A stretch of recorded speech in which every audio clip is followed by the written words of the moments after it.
dear students, welcome back. Today we are again going to continue our chapter number 21, that is circle, triangles and quadrilaters.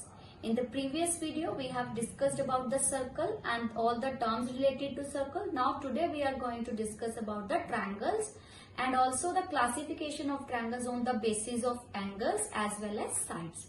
We will also talk about the angle sum property of a triangle in this video. Let's start. Now students, today we will talk about the triangles. That what are triangles? Okay, when three line segments are joining, like here are three line segments. Okay, as these three line segments are joining, so it is a triangle. ठीक है, जब तीन line segments आपस में join होते हैं, then it will become a triangle. ठीक है, अभी हम क्या करते हैं? We name it by using the capital letters. Suppose मैं इसको name देती हूँ P, Q and R. It is denoted by a symbol. What's the symbol for the triangle? We use the symbol this one for the triangle. जैसे अभी मुझे इस figure को अगर नेम देना है, this is a PQR triangle, so I'll write it as a triangle PQR.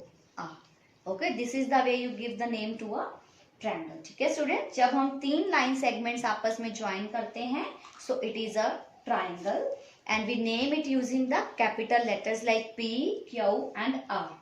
Okay, and it is denoted by the symbol this one. Triangle symbol is the symbol for a triangle. Okay, now in this figure, in this PQR triangle, what are the vertices? Vertices क्या होते हैं students? ये जो corner points होते हैं हमारे, this one corner point P, Q and R. तो हमारे वर्टिसेस क्या रहेंगे? P, Q and R are the vertices of the triangle. हम इसको वर्टेक्स भी बोलते हैं ना. वर्टेक्स एंड वर्टिसेस एक ही बात होता है. तो we can see that there are three vertices in a triangle. एक ट्रायंगल के कितने वर्टिसेस होते हैं? बिकॉज आप देख सकते हो तीन कॉर्नर पॉइंट्स होते हैं P, Q एंड R. तो the triangle has a three vertices. कितने वर्टिसेस होंगे एक ट्रायंगल में? Three vertices P, Q and R. Next is the sides. Triangle की साइड्स कौन सी होंगी? ठीक है students, what are the sides? Sides क्या होती हैं? साइड्स होंगी इस ट्रायंगल में, that is PQ. PQ is a side, QR and PR. Okay, this PQ, QR and PR, these are the sides of a triangle. Now students, we talk about the angles. There are three angles in a triangle. Angles कौन से होंगे student? This one P, Q and R. ठीक है, कौन कौन से angle? Angle का symbol आपको पता है, this is the symbol for a angle. एक ट्रायंगल के अंदर तीन एंगल्स हैं, that is P, Q and R. और P, Q, R को हम अनदर वे से कैसे लिख सकते हैं? Angle P can be written as a Q, P, R. Angle Q, P, R. Students, एक चीज आपने याद रखनी है, जब हम P वर्टेक्स को कंसीडर कर रहे हैं, मतलब P एंगल को ले रहे हैं, तो वर्टेक्स वाला पॉइंट हमेशा सेंटर में होना चाहिए. तो we name the triangle as a QPR या RPQ. दोनों में से आप कोई भी इसको नेम दे सकते हो. Angle P can be written as angle QPR या फिर RPQ. P आपका सेंटर में होना चाहिए. सिमिलरली एंगल Q को हम क्या नेम दे सकते हैं? PQR. Angle PQR. ठीक है. नाउ एंगल R को आप क्या नाम दे सकते हो? PRQ. मीन जो आपका वर्टेक्स वाला पॉइंट है वो क्या होना चाहिए बच्चे? सेंटर में होना चाहिए. जब भी आप किसी वर्टेक्स को नेम देते हो, किसी एंगल का अनदर नेम लिखते हो, so it must be at the centre. So हमने क्या देखा कि एक जो ट्रायंगल है वो तीन लाइन सेगमेंट से बनती है. तीन वर्टिसेस होते हैं लाइक P, Q, R, जो कॉर्नर पॉइंट्स होते हैं. एक ट्रायंगल में तीन वर्टिसेस होते हैं. थ्री साइड्स होती हैं PQ, QR एंड PR. ये तीनों क्या हैं? साइड्स हैं. एंड कितने एंगल्स होते हैं? थ्री एंगल्स होते हैं, angle P, angle Q and angle R. इनको अनदर वे में angle P can be written as angle QPR, angle Q can be written as PQR and angle R can be written as angle PRQ. And symbol for the triangle is this one.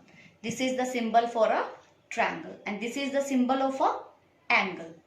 Students, let's come to the next topic, that is the classification of triangles on the basis of sides. अब हम triangles की classification करेंगे on the basis of their sides.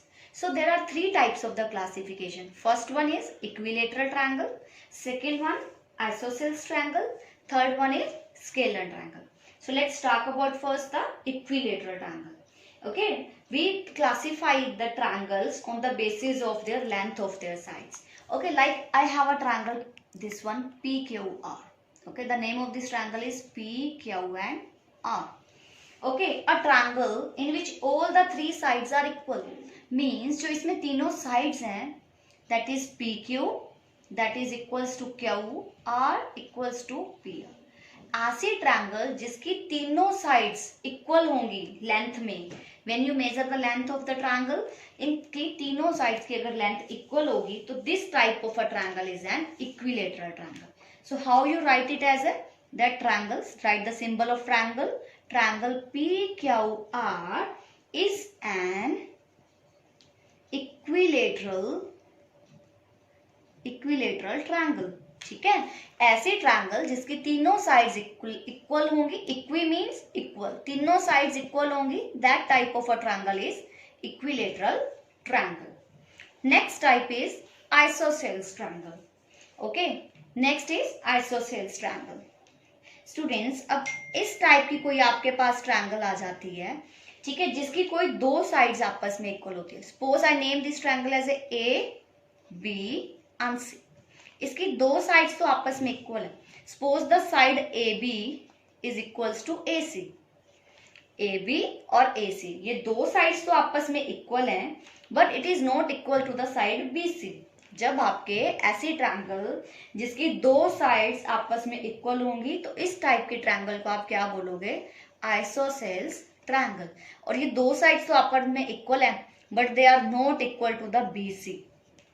ठीक है, A B A C equal है but B C equal इनके नहीं है. This type of triangle is isosceles triangle. Next is the scalar triangle. Suppose आपके पास कोई इस टाइप की ट्रायंगल आती है, like I name it as a P Q are. ऐसी ट्रायंगल जिसमें तीनों में से कोई भी साइड आपस में इक्वल नहीं है, means the side P Q is not equals to Q R, it's not equals to P R. Also mention the symbol of a line segment, क्योंकि ये सारी लाइन सेगमेंट्स हैं आपके, है ना. तो ऐसी ट्रायंगल जिसमें आपकी तीनों साइड्स आपस में इक्वल नहीं है, तीनों साइड्स अलग अलग हैं, this type of a triangle is known as a scalar triangle. Next topic is classification of triangles on basis of angles. अभी हमने साइड्स के अकॉर्डिंग ट्रायंगल्स की क्लासिफिकेशन देखी थी, अब हम एंगल्स के अकॉर्डिंगली ट्रायंगल्स की क्लासिफिकेशन देखेंगे. First one is acute angle triangle. Students, do you know the meaning of the acute? Acute angles कौन से होते हैं? ऐसे angles which are less than 90 degree. जो एंगल्स लेस देन 90 डिग्री होते हैं they are called as a acute angle. Suppose मैंने यहाँ पर एक ट्रायंगल ड्रॉ की, the triangle name is P Q and R. मेरा एंगल P है 70 डिग्री, एंगल Q है 60 डिग्री, एंगल R है 50 डिग्री. स्टूडेंट्स, इस ट्रायंगल में देखो P, Q एंड R तीनों एंगल्स जो है आपके 90 से छोटे हैं. 70 भी 90 से छोटा है, 60 also less than 90, 50 also less than 90. A triangle in which all the three angles are acute. ऐसी ट्रायंगल जिसके तीनों एंगल्स क्या होंगे? एक्यूट. एक्यूट मतलब लेस देन 90. जिस ट्रायंगल के तीनों एंगल्स 90 से छोटे होंगे, this type of a triangle is known as a acute angle triangle. Next is right angle triangle. Students, हमारी right angle triangle कौन सी होती है? ऐसी ट्रायंगल जिसमें कोई भी एक एंगल जो है आपका 90 डिग्रीज का होता है. मीन्स एनी वन, कोई भी एक एंगल अगर 90 डिग्री का होगा तो वो ट्रायंगल आपकी कौन सी हो जाती है? Right angle triangle. ठीक है, सपोज यहाँ पे मैंने कोई ट्रायंगल ड्रॉ की, आपको पता है 90 डिग्री का एंगल ये वाला होता है, नेट इज MNO. ठीक है, सपोज ये कोई भी ट्रायंगल है दैट इज MNO. ऐसी ट्रायंगल जिसके तीनों एंगल्स में से कोई भी अगर एक एंगल 90 डिग्रीज का है, ठीक है, that type of a triangle is known as a right angle triangle. Again listen, किसी ट्रायंगल में अगर उसके तीनों एंगल्स में से कोई भी अगर एक एंगल 90 डिग्री का है तो that type of triangle is right angle triangle. Next type is obtuse angle triangle. Student, do you know that ट्यूज एंगल्स कौन से होते हैं? ऑब्ट्यूज एंगल वो वाले एंगल्स होते हैं विच आर मोर देन 90। ठीक है, एक्यूट थे, लेस देन 90 डिग्री वाले एंगल्स को एक्यूट बोलते हैं, मोर देन 90 डिग्री के एंगल्स को हम ऑब्ट्यूज बोलते हैं, और 90 डिग्री के एंगल को आप क्या बोलते हो? राइट एंगल बोलते हो। अगर आपके पास सपोज कोई भी ट्रायंगल गिवन है, ठीक है, this is a triangle, suppose आपका वन एंगल यहाँ पे 130 डिग्री है, another is 30 degree, here it is 20 degree. ठीक है, ये आपकी कोई ट्रायंगल है ए, बी और सी। अगर आपकी किसी ट्रायंगल में कोई भी एक एंगल मोर देन 90 डिग्री है, that type of angle is obtuse angle triangle. Means any one angle, okay, any one angle of triangle is more than 90 degree. देखो इस ट्रायंगल में ए एंगल 30 डिग्री है, C angle 20 degree है, but B angle आपका 130 है। More than 90, अगर एक भी एंगल, कोई एक एंगल, तीनों में से कोई एक एंगल अगर आपका 90 डिग्री से बड़ा है, तो that type of triangle is obtuse angle triangle. Next topic is students your angle sum property of a triangle. Okay, what is the angle sum property of a triangle? According to this property, the sum of all three angles of triangle is, the sum of all three angles of triangle is 180 degree. Here I am using the symbol for triangle is this one. Okay, you can also use angle sum property of triangle. क्या है students? According to this property, आपके triangle के तीनों angles का सम हमेशा क्या रहेगा? 180 degree.